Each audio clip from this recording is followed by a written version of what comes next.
ಗೆಳೆಯರೇ, ನಮಸ್ತೆ. ಈ ದಿನ ಪ್ರಾಣಾಯಾಮದ ಭಾಗವಾದ ಉಜ್ಜಾಯಿ ಪ್ರಾಣಾಯಾಮವನ್ನು ಮಾಡೋಣ. ಉಜ್ಜಾಯಿ ಅಂದರೆ ಜಯಿಸು, ಮನಸ್ಸು, ಅಜ್ಞಾನ, ಅಹಂಕಾರ, ಅಂಧಕಾರವನ್ನು ಜಯಿಸುವಂಥ ಅರ್ಥ. ಈ ಉಜ್ಜಾಯಿ ಪ್ರಾಣಾಯಾಮವನ್ನು ಮಾಡೋದು ಹೇಗೆ? ನಾವು ಜಾಲಾಂಧರ ಬಂಧದ ಮೂಲಕ ಕತ್ತನ್ನು ತಗ್ಗಿಸಿ ಉಸಿರನ್ನು ಗಂಟಲಿನಲ್ಲಿ ಉಜ್ಜಬೇಕು. ಒಂದ್ಸರಿ ನೋಡಿದ್ರೆ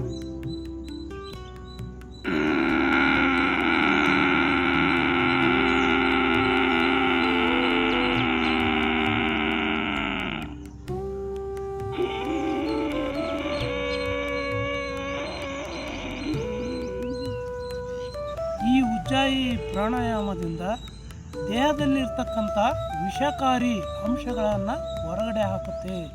ನಮಗೆ ಯಾವುದಾದ್ರೂ ವಿಷಜಂತುಗಳು ಕಚ್ಚಿದರೂ ಸಹ ವಿಷ ಇರೋದಿಲ್ಲ. ಅಂದರೆ ಇದನ್ನು ಸಿದ್ಧಿಯಾಗಿ ಮಾಡ್ತಕ್ಕದ್ದು. ಪ್ರಾಣಾಯಾಮದಿಂದ ಥೈರಾಯ್ಡ್ ಗ್ರಂಥಿ ಶುದ್ಧಿಯಾಗುತ್ತೆ. ಥೈರಾಯ್ಡ್ ಇರ್ತಕ್ಕಂಥವರು ಶಂಖಮುದ್ರೆಯಿಂದ ಈ ಪ್ರಾಣಾಯಾಮವನ್ನು ಮಾಡಿದರೆ ತುಂಬ ಅನುಕೂಲ ಆಗುತ್ತೆ. ಶಂಖಮುದ್ರೆ ಯಾವ ಥರ ಮಾಡೋದು ಅಂತ ಹೇಳ್ತೀನಿ. ಎಡಗೈಯಲ್ಲಿ ಬಲ ಹೆಬ್ಬೆರಳನ್ನು ಹಾಕಿ ಈ ರೀತಿ ಎಡಗೈ ಹೆಬ್ಬೆರಳು ಬಲಗೈಯ ನಡು ಬೆರಳಿಗೆ ಸೇರಿಸತಕ್ಕದ್ದು. ಈಗ ಮಾಡೋಣ.